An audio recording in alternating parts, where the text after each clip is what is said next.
بسم اللہ الرحمن الرحیم۔ السلام علیکم۔ پروگرام علم و حکمت میں خوش آمدید۔ میں ہوں محمد سنی الیاس۔ ناظرین کرام، ایک مسلمان کی زندگی کی اگر سب سے بڑی خواہش دریافت کی جائے تو وہ یہی ہوگی کہ اے کاش ہم رسالت میں آپ صلی اللہ علیہ وسلم کے عہد میں پیدا ہوتے، آپ کو مکے اور مدینے میں چلتے پھرتا دیکھتے، آپ کے معمولات، آپ کے معاملات، لوگوں کے ساتھ آپ کا رویہ، بچوں کے ساتھ آپ کا حسن اخلاق، دین کے اوپر آپ کا عمل، آپ کی اجتہادات، آپ کے اطلاقی مسائل میں آراء اور فیصلے، ان سب کا مشاہدہ کرتے۔ لیکن خدا کی اجل اور قانون کے مطابق یہ ممکن نہیں ہے۔ تاہم اس خواہش کی یافت کی ایک ہی صورت ہے کہ ہم رسول اللہ صلی اللہ علیہ وسلم کے زمانے میں موجود لوگوں کی زبانی ان حالات کو جانیں، ان واقعات کو سمجھیں اور غائبانہ طور پر رسول اللہ صلی اللہ علیہ وسلم کی مجلس میں شریک ہو جائیں۔ یہی وہ تمام چیزیں ہیں جن کو حدیث سے تعبیر کیا جاتا ہے۔ یہ کتنی بڑی نعمت اور ذخیرہ ہے، اور ایک مسلمان کی زندگی میں اس سے استفادے کی کیا نوعیت ہونی چاہیے، یہ سوال لے کر حاضر خدمت ہیں۔ ہمارے ساتھ تشریف رکھتے ہیں حضرت صاحب ایک جناب جاوید احمد غامدی صاحب۔ السلام علیکم غامدی صاحب۔ وعلیکم السلام۔ غامدی صاحب، یہ خواہش کس قدر فطری خواہش ہے کہ ہم جب اعلان کرتے ہیں کہ ہم مسلمان ہیں تو ہم تو اس دنیا میں رسول اللہ صلی اللہ علیہ وسلم کی سند، آپ کی شہادت، آپ کے خدا سے رابطے کے نتیجے میں آنے والے قرآن و سنت پر ایمان لا رہے ہوتے ہیں۔ تو یہ خواہش رکھنا ایک مسلمان کے دل میں رسول اللہ صلی اللہ علیہ وسلم کی محبت، کہ وہ آپ کے معمولات، آپ کے حالات زندگی، آپ کے گھر در کے معاملات، سفر و حضر کے معاملات، ان سے آگہی حاصل کرے، ان کو جانے، آپ کے ساتھ یہ الفت، تحابب، محبت کا ایک رشتہ اور رابطہ قائم ہو، تو کیا بطور مسلمان اس کی اہمیت، اس کی افادیت آپ محسوس کرتے ہیں؟ میرے نزدیک تو بالکل درست فرمایا آپ نے کہ یہ کسی مسلمان کی زندگی کی سب سے بڑی خواہش ہو سکتی ہے۔ یہ جو ہم مدینہ طیبہ کا سفر کرتے ہیں، ہمارے ہاں لوگ اس کا خواب دیکھتے ہیں، بعض اوقات پوری زندگی وہ اس کی کوشش کرتے ہیں کہ ان کے پاس کچھ اسباب سفر میسر ہو جائیں اور وہ وہاں حاضر ہو سکیں۔ اس کے پیچھے کیا چیز ہوتی ہے؟ آپ کے نقوش قدم دیکھ لیے جائیں، وہ جگہیں دیکھ لی جائیں جہاں آپ بیٹھتے تھے، جہاں اٹھتے تھے، جہاں نماز پڑھاتے تھے، جہاں صحابہ سے ملتے تھے۔ اگر کسی باغ میں جا کے بیٹھے ہیں تو اس جگہ کی زیارت کر لی جائے، کسی سے ملے ہیں تو وہاں کیا صورتحال ہوگی، بدر کا میدان کیسا تھا، وہاں خیمے کہاں لگے تھے، آپ نے کہاں قیام فرمایا تھا۔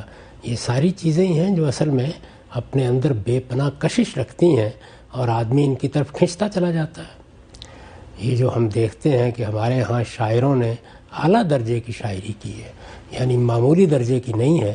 آپ علامہ اقبال کو دیکھیں، آپ جامی کو دیکھیں، آپ ثنائی کو دیکھیں اور دوسرے لوگوں کو دیکھیں کہ وہ کس طرح اپنی اس آرزو کا اظہار کرتے ہیں، کس اسلوب میں اس کو بیان کرتے ہیں۔ تو یہ اسی محبت کا، اسی تعلق کا اظہار ہے، اور اس محبت کو اللہ تعالیٰ نے ایمان کا لازمہ قرار دے دیا ہے۔ اچھا، یعنی یہ وہ محبت ہے جو اصل میں پیغمبر کے ساتھ نہیں ہے بلکہ اللہ کے ساتھ ہے۔ اللہ تعالیٰ نے ایک ہستی کا انتخاب کیا، انسانوں میں سے انتخاب کیا، اس کے سر پر آخری نبوت کا تاج رکھا اور یہ فیصلہ کر دیا کہ اب میری ہدایت کو جاننے کے لیے کسی اور طرف تم نہیں جاؤ گے۔ تمہیں جو علم دیا ہے، جو عقل دی ہے، جو دوسرے ذرائع دیے ہیں، ان کو اپنی دنیا کے لیے استعمال کرو، لیکن میری ہدایت، میرا دین اگر کوئی جاننا چاہتا ہے تو اس کے لیے تنہا اب یہی ایک ہستی ہے جس کی طرف رجوع کرنا ہوگا۔ تو جس وقت یہ حقیقت انسان پر اپنے آخری درجے میں واضح ہو جاتی ہے تو پھر ظاہر ہے کہ اس کی یہ بڑی تمنا ہوتی ہے کہ وہ ان لوگوں سے ملے، ان کی باتیں سنیں جن لوگوں نے رسالت مآب صلی اللہ علیہ وسلم کو دیکھا۔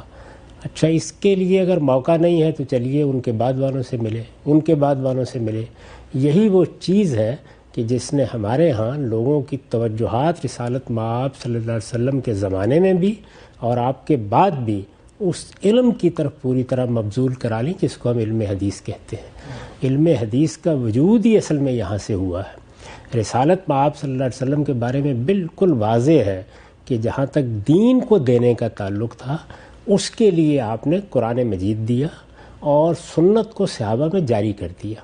وہ دونوں چیزیں بالکل الگ، متعین اور ہر شخص کے علم میں آ گئیں۔ یہ جو تیسری چیز ہے یہ اصل میں پیدا ہی یہاں سے ہوئی ہے کہ رسالت مآب صلی اللہ علیہ وسلم وہ ہستی جس نے ہمیں دین دیا ہے، جو خدا کی طرف سے اس کے لیے معمور تھی، جس کی محبت، جس کے ساتھ عقیدت کو اللہ تعالیٰ نے دین کا حصہ بنا دیا، ہم اس ہستی کے معمولات کو جانیں، اس کے اٹھنے بیٹھنے کو جانیں، اور سب سے بڑھ کر یہ جاننے کی کوشش کریں کہ جو دین رسالت مآب صلی اللہ علیہ وسلم نے قرآن اور سنت کے ذریعے سے ہمیں دیا، اس کو خود جب آپ نے اختیار کیا، اپنی زندگی میں اس کو اپنایا، تو اس سے جو نمونہ سامنے آیا وہ کیا تھا؟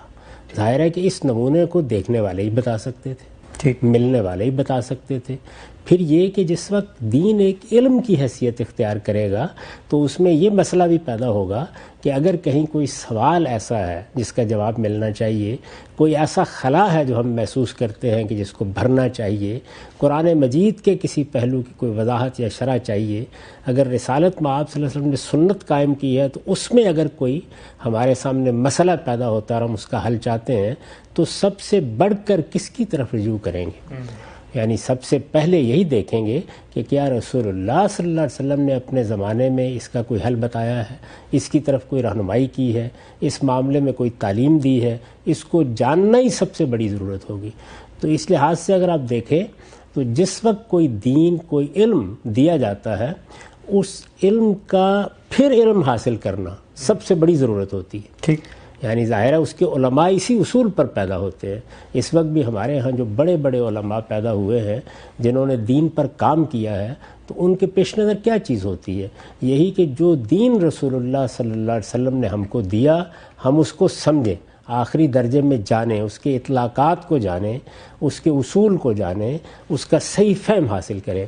تو اس سلسلے کی ابتدا بھی تو محمد الرسول اللہ سے ہوئی ہے نا، صلی اللہ علیہ وسلم، یعنی اس ہستی سے ہوئی ہے کہ انہوں نے دین بھی دیا اور دین کے علم کی بھی ابتدا کر دی۔ اس لحاظ سے دیکھیے تو ایک تو آپ کی حیثیت نبوی ہے جس میں آپ دین دے رہے ہیں، ایک دوسری حیثیت دین کے بے خطا علم کے حامل، دین کے عالم کی ہے۔ تو اس حیثیت سے جو کچھ آپ سے صادر ہوا وہی ہے کہ جس کو لوگوں نے دیکھا، سنا، آگے بیان کیا، وہ اصل میں آپ کی زندگی، آپ کے علم و عمل کا تاریخی ریکارڈ ہے۔ ٹھیک، اچھا خان صاحب، ہم نے بات کی تھی رسالت محمد صلی اللہ علیہ وسلم جب تشریف لائے ہیں دنیا میں تو رسول اللہ صلی اللہ علیہ وسلم کا اپنا انیشیٹو ہے، آپ نے قرآن مجید کیسے لوگوں کو دیا، کس اہتمام سے لوگ لکھ رہے ہیں، دہرا رہے ہیں، ایک پوری زندہ روایت ہے جس سے رسول اللہ صلی اللہ علیہ وسلم اس کو آگے بڑھا رہے ہیں۔ یہی معاملہ ہم نے بہت تفصیل سے ڈسکس کیا گزشتہ نشستوں میں۔ سنت کا تھا کہ دین ابراہیمی کی روایت ہے، رسول اللہ نے اپنایا، اس میں کوئی تجدید و اصلاح کا پہلو ہے، اس کے اندر کسی چیز کے اندر آپ نے ترمیم و اضافہ کرنا ہے، سب کچھ کیا۔ وہاں دونوں چیزوں میں تو رسول اللہ صلی اللہ علیہ وسلم پیچھے کھڑے ہوئے ہیں، انیشیٹ کر رہے ہیں۔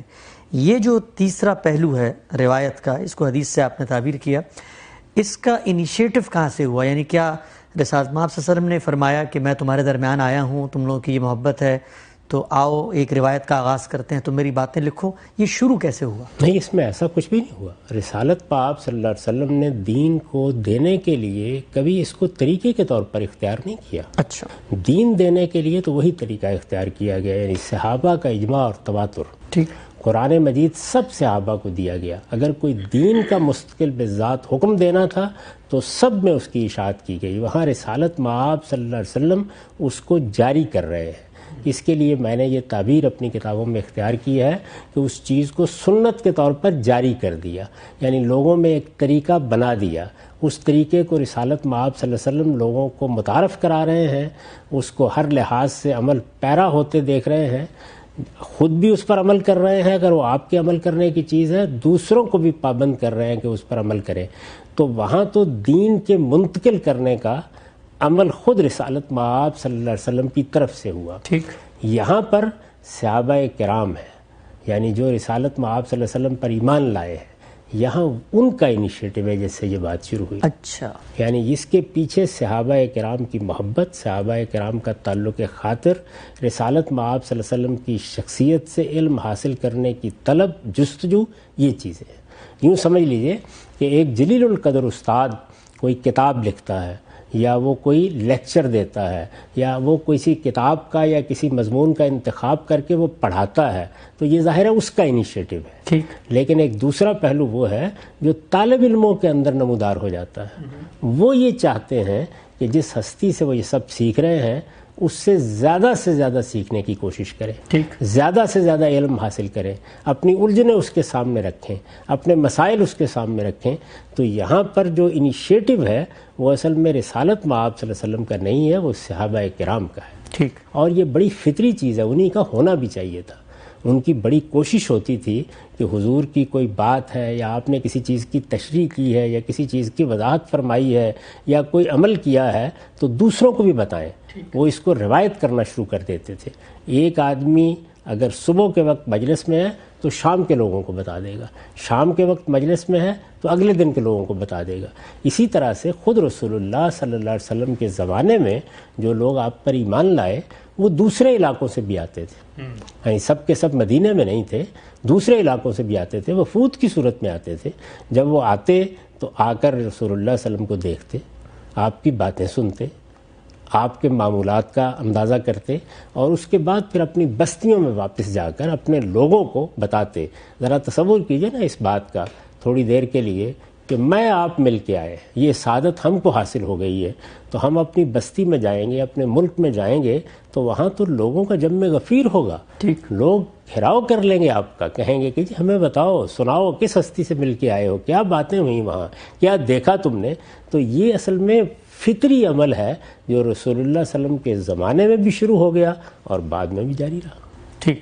اچھا، ہم سب بعض انہی روایتوں کے اندر ہی سے کچھ اس طرح کے پہلو سامنے آتے ہیں کہ جس سے یہ تاثر ملتا ہے کہ شاید کسی موقع پر رسول اللہ صلی اللہ علیہ وسلم نے اپنی ان باتوں کے بارے میں یہ تلقین کی صحابہ کرام کو کہ جو یہاں موجود ہیں، جو یہاں شاہد ہیں، وہ غائبین تک یہ بات پہنچا دیں.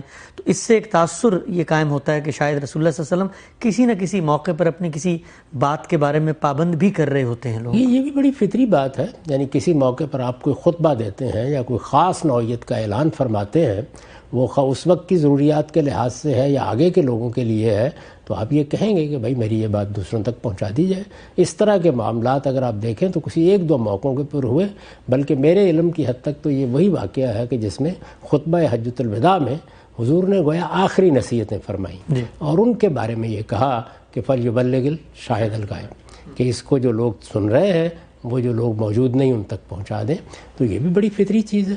ہم دیکھتے ہیں کہ دنیا کے اندر جتنی بھی بڑی شخصیات ہیں وہ ظاہر ہے کہ اپنی بات اگر کہتے ہیں اور کسی موقع پر کوئی خاص پہلو نمایاں کرتے ہیں تو یہ ذمہ داری بھی لگا دیتے ہیں اور لوگوں کو اس کی تلقین بھی کر دیتے ہیں. اس کو بھی اسی فطری جگہ پر دیکھنا چاہیے. یعنی رسالت مآب صلی اللہ علیہ وسلم جب دین دیتے تھے، دین کے احکام جاری کرتے تھے، دین کا کانٹینٹ یا اس کے مشمولات آپ کو لوگوں کو منتقل کرنے ہوتے تھے، تو وہاں اہتمام کی نوعیت بالکل مختلف ہوتی تھی. وہ محض اتنی سی بات نہیں ہوا کرتی تھی، بلکہ اس کو جاری کرنا، اس کو دیکھنا کہ وہ جاری ہو گیا ہے، صحابہ نے اس کو اختیار کر لیا ہے، یہ سب آپ اپنی نگرانی میں فرماتے تھے.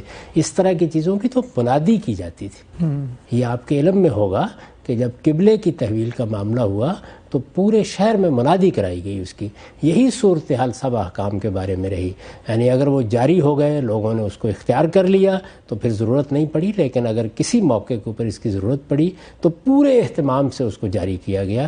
وہ ایک بالکل الگ چیز ہے. اس لیے ہمارا دین، پورا کا پورا دین، اس کے تمام مشمولات، اس کا پورا کانٹینٹ وہ اجماع اور تواتر سے منتقل ہوا ہے. وہ کسی شخص کے پہنچانے یا نہ پہنچانے کا محتاج ہی نہیں رہا. قرآن مجید کی نوعیت بھی یہی ہے اور سنت کی نوعیت بھی یہی ہے. اس پر ہم بڑی تفصیل کے ساتھ گفتگو کر چکے ہیں.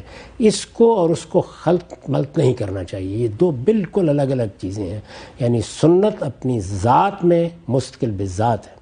سنت رسالت مآب صلی اللہ علیہ وسلم کا وہ عمل ہے جس کو آپ نے دین کی حیثیت سے اپنے صحابہ میں جاری کر دیا ہے، اور وہی عمل ہے کہ جو نسلاً بعد نسلاً اس امت میں اب منتقل ہوتا چلا آ رہا ہے. وہ پوری طرح محفوظ ہے، ہر طرح کے اختلافات سے بالکل بالا تر ہے. اس کے بارے میں کسی بحث و نزاع کی کوئی گنجائش نہیں ہے.